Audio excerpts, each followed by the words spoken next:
City Council discusses a fee that may raise the cost of housing in Flagstaff. And NAU steps up to honor an American folk icon.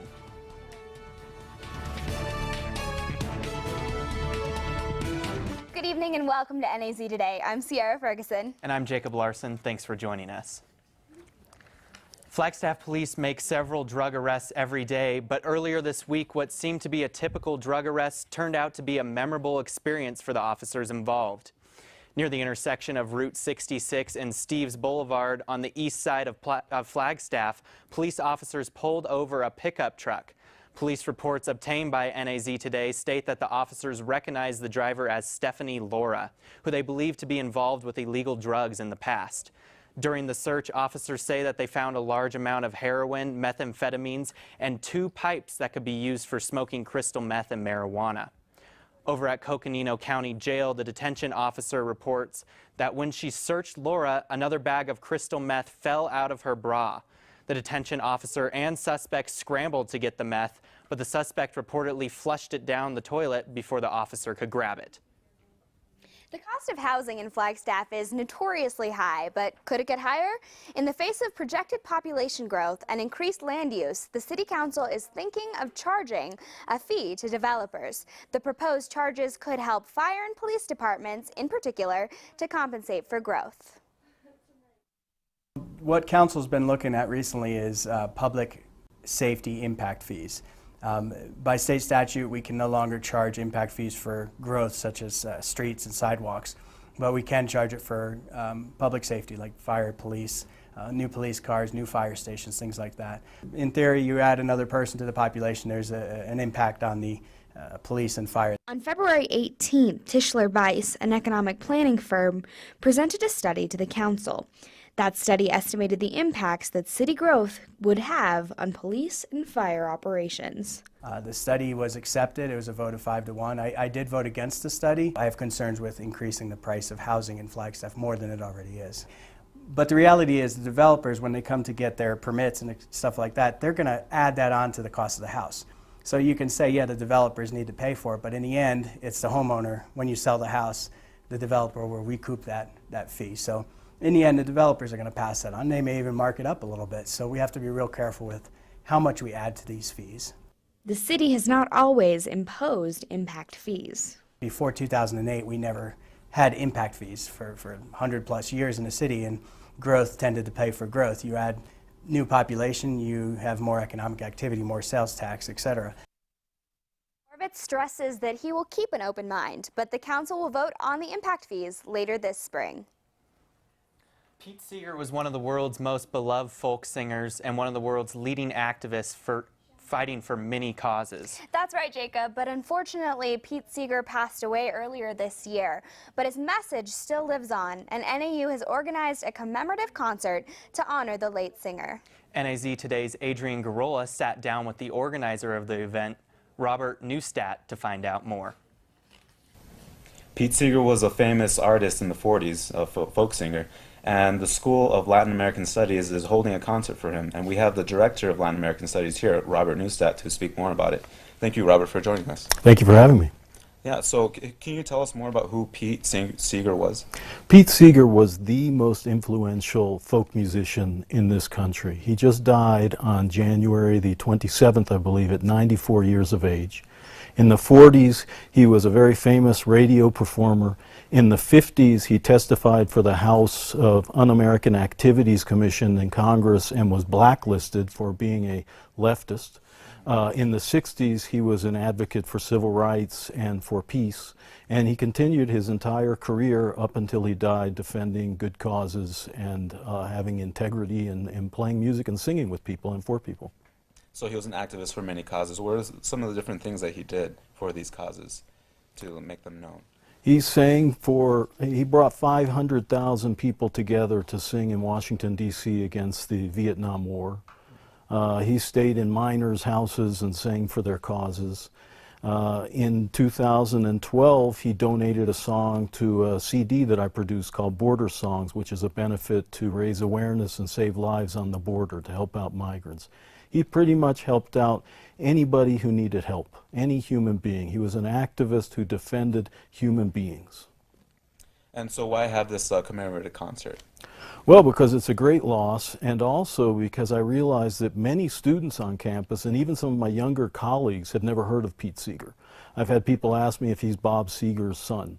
And this is the most important, influential musician of this century in this country. So we want to honor him, we want to commemorate him, and frankly, we want to educate people about him and have people find out who this extraordinary human being was. Mm-hmm.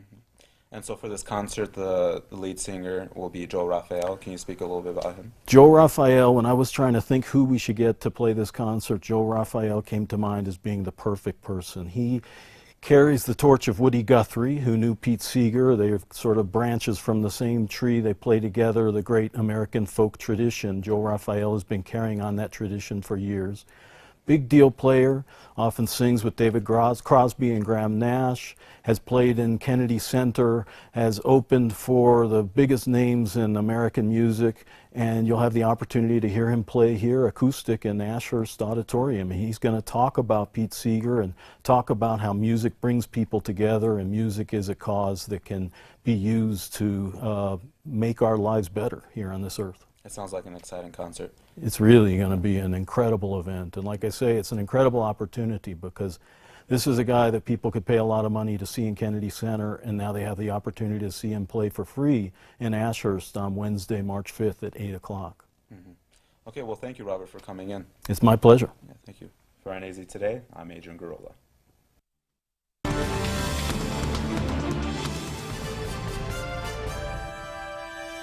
When we come back, we'll take a look at the farming history here in Flagstaff. And the art of Dutch oven cooking impact on the American West. I just got a house full of Suddenlink with an all-new home phone service that can actually do tricks, like send voicemail to email. It's your mother, call me. Automatically, and pop caller ID onto my TV, giving new meaning to call screening. Right. Plus, I got E911 to pinpoint our house, and unlimited long distance to flatten our bill. Suddenly, the phone company seems cheesy, because Suddenlink just reinvented home phone and made it look easy.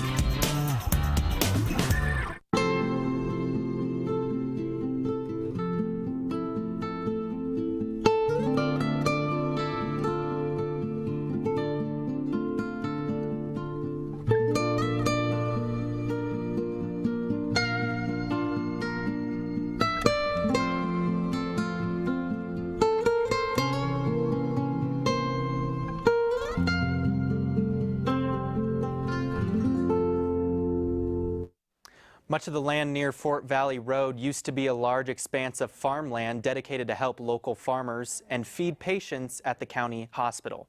NAZ Today's Colleen Sikora brings you today's History Minute. The large train off Fort Valley Road marks the location of the Pioneer Museum, which for 30 years served as the county hospital for the indigent. However, the land it is on now used to expand throughout much of the valley. When the county built the hospital, they set aside 160 acres of land around it, which includes a lot of the area all the way down to Mead Lane. This land was also referred to as the Poor Farm, which was used not only for local farmers' benefit, but also for the patients at the hospital. Local farmers could lease that property. They could grow whatever crops they wanted to, but in addition to paying their lease, their cash lease, they also had to give a percentage of their crops to the hospital for the benefit of the patients. Farmers most frequently grew alfalfa hay, which was stored in barns still standing at the Pioneer Museum. Farmers also grew small grains and potatoes. The potatoes, however, were not just used to feed the patients, but also to gain money for the hospital. The potatoes were put into the root cellar and were actually sold. We have invoices indicating that they sold thousands of pounds of potatoes all across northern Arizona to grocery stores, and then that money came for the benefit of the patients. For today's History Minute with videographer Nick Ponticello, I'm Colleen Sikora. Well, speaking of history, from beans to biscuits, Dutch ovens are three-legged hulks from a bygone era that were once an integral and versatile part of Western America. Sadly, today's technology has replaced them with other forms of cooking. NAZ Today's Imani Payne discovered just how important Dutch ovens once were. Dutch ovens were really the first oven except mud ovens. They were used in medieval Europe there's indications they were used in India, China, and places like that. They were brought into colonial America by the Dutch traders, and the famous patriot Paul Revere actually put legs on the Dutch oven, the cast iron pots, and a rim around the top so that they could be used as a camp oven. The only things that the Lewis and Clark expedition came back with after 2 years, the voyage of discovery, were their rifles, their knives, and their Dutch ovens. Stafford explains why the Dutch ovens were such a hot commodity to have. The Dutch ovens are very efficient for cooking. Anything you can bake, you can cook in a Dutch oven. I've cooked 9-pound turkeys in a Dutch oven, and they were done in 1 hour. Despite all the wear and tear, the Dutch ovens have proven to be extremely durable with a shockingly long lifespan. These things can last hundreds of years. So I have several here that are well over 100 years old. Some of them are probably 150 years old. Stafford explains why the Dutch ovens remain popular today. I love Dutch ovens because you can take any volunteers, people that have never cooked, and you can slop food. We're outdoors and that sort of thing, but it's very fun. 4-H groups, Boy Scouts, church groups, Girl Scouts can do Dutch oven cooking. For NAZ Today, I'm Imani Payne.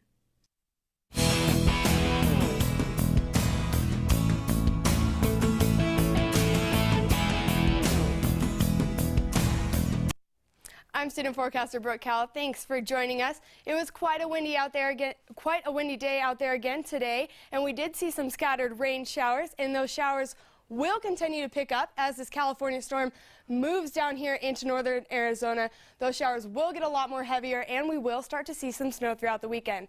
So with the snow, I give you some highlights tonight. Like I said, soaking rain, 8,000 feet, we'll get some snow.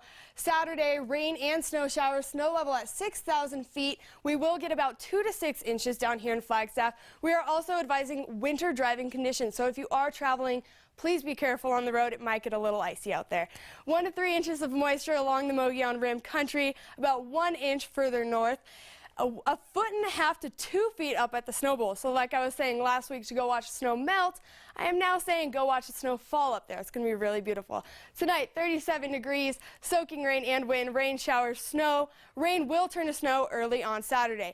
Tomorrow, 38 degrees, snow showers, like I said, 2 to 6 inches of snow. Sunrise at 6:56. I don't know if you will be able to see it though with the cloud cover that we have coming in from this storm that we have. And for your around the state temperatures, 57 here in Kingman, 51 in Sedona, 52 in Payson. Cloud cover all over this place. You might see some rain throughout all of these places. If you are looking down to get to spring training in Phoenix, it will be 66 degrees, but I do advise taking an umbrella or a poncho of some sort as they are expecting some rain as well. For your 5-day extended forecast, snow on Saturday. We might see some snow showers on Sunday, a little flaky, but not much, and the temperature will rise throughout the week. Down for you there in Sedona. Rain on Saturday, it'll start to clear up on Sunday, and it will reach 67 degrees for you on Tuesday.